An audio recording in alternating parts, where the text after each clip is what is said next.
వేకువ వాక్యం కొరకై ఈ ఉదయకాల సమయంలో మొదటి సమూయేలు గ్రంథం 25వ అధ్యాయము 6వ వచనం. నీ ఇంటికిని నీకు కలిగిన అంతటికిని క్షేమమవును గాక. ఈ వాగ్దానము చాలా గొప్ప వాగ్దానం. ఈ వాగ్దానము ఇద్దరు వ్యక్తుల మధ్యలో ఉండటం మనం చూస్తున్నాం. ఒకటి, దావీదు తన సేవకులైన వారితో నాబాలుతో చెప్పిన ఈ మాట, అనగా దావీదికి నాబాలుకు మధ్యలో ఈ మాట ఉంటుంది. అయితే ఎవరు క్షేమంగా ఉన్నారు, ఎవరి ఇల్లు కుటుంబము కలిగినది క్షేమంగా ఉంది అనేది ఉదయకాలమున మనం చూసినట్లయితే, ప్రియులారా, మనము క్షేమంగా ఉండాలి అనుకున్నంత మాత్రాన ఉండలేము. క్షేమము కలుగునుగాక అని రాసుకున్నంత మాత్రాన మనకు క్షేమం ఉండదు. ఇక్కడ మనం చూసినట్లయితే దావీదు తన సేవకులు, తన తోటి వారి ద్వారా నాబాలును దీవిస్తూ చెప్పిన మాట, నీకును నీకు కలిగిన అంతటికిని క్షేమమవునుగాక అని అంతగా దీవించి ఆశీర్వదించినప్పటికీ కూడా నాబాలుకు క్షేమం లేదు. తన ఇంటికి, తన కుటుంబానికి ఏమాత్రము క్షేమం కలగలేదు. ఎందుకు అంటే నాబాలు క్షేమంగా జీవించటానికి సరి అయిన లక్షణాలు కలిగి ఉండలేడు. నాబాలు క్షేమంగా ఉండటానికి తన జీవితంలో ఎలాంటి సుగుణాలు లేవు. నాబాలు అంటే మనకు తెలుసు, ఒకటి సెన్స్లెస్ లేదా ఫూల్, బుద్ధిహీనుడు లేదా దుర్మార్గుడు అని అర్థం. అలాంటి లక్షణాలు కలిగిన నాబాలు ఎంతో నష్టపోతూ వచ్చాడు. అక్కడ మనం చూసినట్లయితే దావీదు తన సేవకులను పంపించి చెప్తూ వచ్చాడు, మరి ఎంతో మీకు సహాయపడుతూ వచ్చాము, మీ యొక్క గొర్రెలను మేము కాస్తూ వచ్చాము, మీ పశువుల కాపరులకు సహాయపడుతూ వచ్చాము, దయచేసి మాకు ఏదన్నా కొంచెం ఆహారం పంపించమని చెప్పినప్పుడు నాబాలు తన క్షేమస్థితిని చూసి ఎంతగానో గర్విస్తూ వచ్చాడు. నాకేమో అవ్వదనుకున్నాడు. ఈ రోజున నీకున్న ఆస్తి కానీ, నీకున్న ఐశ్వర్యం కానీ, నీకున్న ఆ గొప్ప ఒచ్చుబడి కానీ చూసి ఏమాత్రం కూడా గర్వించకూడదు. నాబాలు అలాగే గర్విస్తూ వచ్చాడు కాబట్టి ఎంతగానో నష్టపోతూ వచ్చాడు. చివరికి క్షేమాన్ని పోగొట్టుకుంటూ వచ్చాడు. ఎంతో నష్టపోయిన వాడుగా మనం చూస్తున్నాం. ప్రియులారా, దేవుని వాక్యంలో మనం చూసినట్లయితే క్షేమం అనేది మన చేతిలో లేదు. యోబు గ్రంథం 21:16, వారి క్షేమము వారి చేతిలో లేదు. అంత మాత్రమే కాదు, దేవుని వాక్యంలో నుంచి మనం చూసినట్లయితే సామెతలు 1:32, బుద్ధిహీనులు క్షేమము కలిగినదని మైమరచి నిర్మూలమైపోతారు. సామెతలు 21:4, అహంకార దృష్టియు గర్వ హృదయమును భక్తిహీనుల క్షేమమును అవి పాపయుక్తములుగా ఉంటున్నాయి. ఇక్కడ మనం చూసినట్లయితే నాబాలు తనకు క్షేమం ఉంది కదా అని ఎంతో గర్వించి క్షేమాన్ని పోగొట్టుకున్నాడు. అయితే క్షేమం లేని అరణ్యంలో తిరుగుతున్న దావీదు ఎంతో క్షేమంగా ఉన్నాడు. అందుకనే దావీదు ఒకటే అంటాడు, ప్రభువా, నీకన్నా నాకు క్షేమాధారము ఏదీ లేదు, నువ్వే నాకు సమస్తము అని ప్రార్థన చేస్తాడు. అందుకనే దావీదు క్షేమంగా ఉన్నాడు, కానీ అక్కడ నాబాలు నశించిపోయినట్లుగా మనం చూస్తున్నాము. కాబట్టి ఉదయకాల సమయంలో మన జీవితంలో ఎలా ఉంటున్నాం? కీర్తన 16:2లో దావీదు, నీవే నా ప్రభుడవు, నీకంటే నాకు క్షమాధారం ఏదియూ లేదని యెహోవాతో నేను మనవి చేయుదును. ఇది నా క్షేమము కలిగి జీవించిన దావీదు క్షేమాన్ని పోగొట్టుకొని నష్టపోయిన నాబాలు.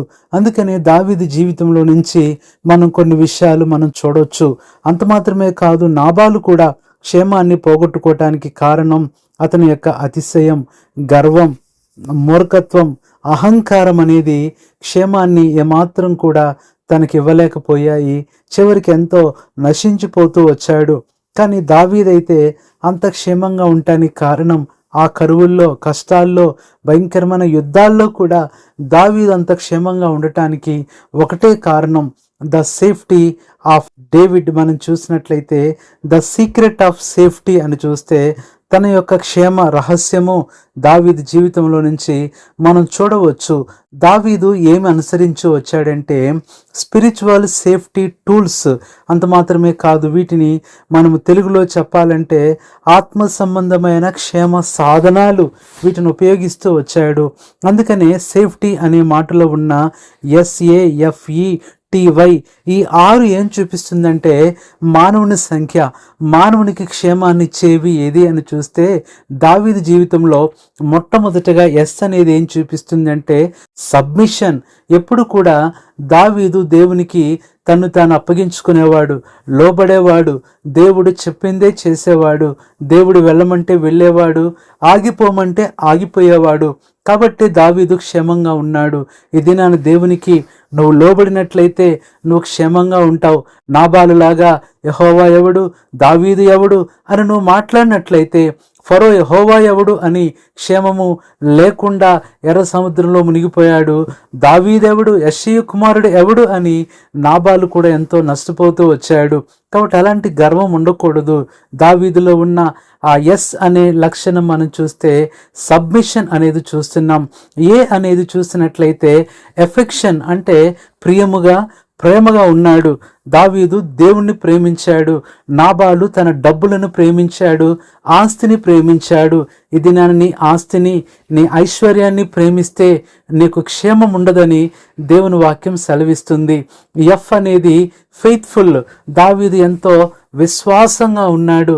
తనను సృష్టించిన సృష్టికర్తకు విశ్వాసపాత్రుడిగా ఉంటే నాబాలులో ఎలాంటి విశ్వాసం లేదు. తనకు సహాయం చేసిన దావీదికే విశ్వాసం చూపించని ఆ నాబాలు తనను సృష్టించిన దేవునికి ఎలా విశ్వాసంగా ఉండగలడు? ఈరోజు నువ్వు విశ్వాసం లేకపోతే, కృతజ్ఞుడిగా ఉండకపోతే అది ఎంతో భయంకరమైన పరిస్థితి, క్షేమం ఉండదు అని దేవుని వాక్యం సెలవిస్తుంది. తర్వాత ఈ అనేది చూసినట్లయితే ఎఫెక్టివ్ అనేది మనం చూసినట్లయితే, ఈ ఎఫెక్టివ్ అంటే ఎంతో సామర్థ్యమైన వాడుగా, బలవంతుడిగా దావీదు ఉంటూ వచ్చాడు. తన బలాన్ని, తన శక్తిని దేవుని ప్రజల కొరకు, దేవుని మహిమ కొరకు, యుద్ధాల కొరకు ఉపయోగించి దేవుణ్ణి గణపరుస్తూ వచ్చాడు. కానీ నాబాలు చూసినట్లయితే తను తినుచు త్రాగుచు ఎంతో ఒక సోమరిగా నష్టపోతూ వచ్చాడు. కాబట్టే క్షేమం లేకుండా అయిపోయాడు. తర్వాత T అనేది చూస్తే ట్రస్ట్. నిజంగా దావీదు దేవుని యందు నమ్మిక ఉంచాడు. కానీ ఇక్కడ నాబాలు చూసినట్లయితే తన ధన సమృద్ధి యందు నమ్మిక ఉంచాడు, తన ఆస్తి యందు నమ్మిక ఉంచాడు. చివరికి అవి అతనికి క్షేమాన్ని ఇవ్వలేకపోయాయి.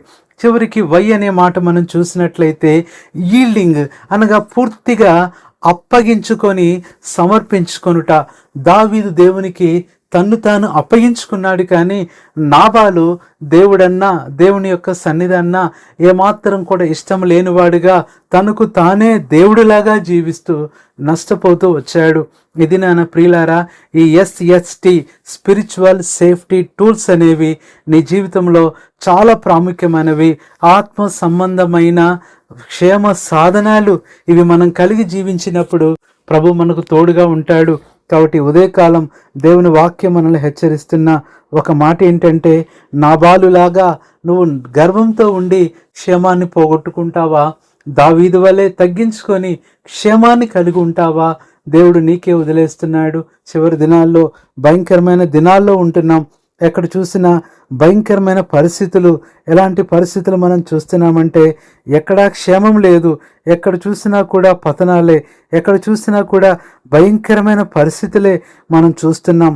కాబట్టి ఈ దినాల్లో ప్రియ సహోదరుడా, సహోదరి, మన క్షేమం అనేది నిన్నటి దినాన్ని వేకపోట్లో కూడా మనం చూసాము. ప్రార్థన అనేది మనకు క్షేమాన్ని ఇస్తుంది.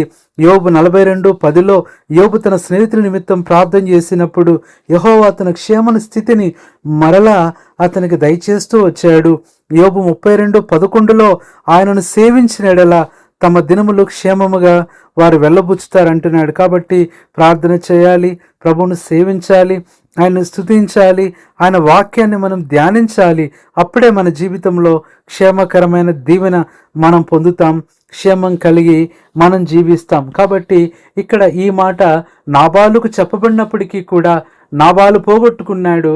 అయితే ఆ మాట నీకును నీ కలిగినంతటికి నీ క్షేమమవునుగా అనే మాట దావీదు జీవితంలో అది నెరవేరింది. కాబట్టి దినాన నువ్వు నీ కుటుంబం దావీదు వలె ఆ క్షేమకరమైన అనుభవాలు పొంది నువ్వు నీకు కలిగిన అంతటినీ కూడా దేవుడు క్షేమంగా కాపాడి ఆశీర్వదించినట్లుగా ప్రభువు సహాయము చేయునుగాక. ప్రార్థన చేస్తాం. పరిశుద్ధుడైన తండ్రి, ప్రభువైన క్రీస్తు నామంలో నీ పాదాలకు వందనాలు, స్తోత్రములు చెల్లించుకుంటున్నాం. ఈ ఉదయకాలం నీ వాక్యం ద్వారా మాతో మాట్లాడుతూ వచ్చినందుకై నీకే వందనాలు చెల్లించుకుంటున్నాం. ప్రభువా, నీకును నీ ఇంటికిని నీకు కలిగిన అంతటికిని క్షేమమవునుగాక. 1 సమూయేలు 25:6 ఈ మాట ప్రభువా, నాబాలు దావీదు మధ్యలో చెప్పబడుతున్న మాట. కానీ నాబాలు అది పోగొట్టుకున్నాడు, దావీదు స్వతంత్రించుకున్నాడు. ఈ మాటలు వింటున్న మా ప్రియులందరూ దావీదు వలె ఆ స్పిరిచువల్ సేఫ్టీ టూల్స్ అనే అనుభవంలో వారు ప్రభువా క్షేమాన్ని కలిగి ఉండటానికి సహాయపడుతూ రండి. దినమంతా వారి పనులలో, ప్రయాణాలలో, ప్రయత్నాల్లో క్షేమాన్ని దయచేసి సహాయపడమని ప్రభువైన యేసుక్రీస్తు నామంలో ప్రార్థిస్తున్నాము తండ్రి. ఆమేన్. మన తండ్రి అయిన దేవుని ప్రేమ, ప్రభువైన యేసుక్రీస్తు కృప, పరిశుద్ధాత్మ అన్యోన్య సహవాసం మనందరికీ సదాకాలం తోడై ఉండి నడిపించునుగాక. ఆమేన్.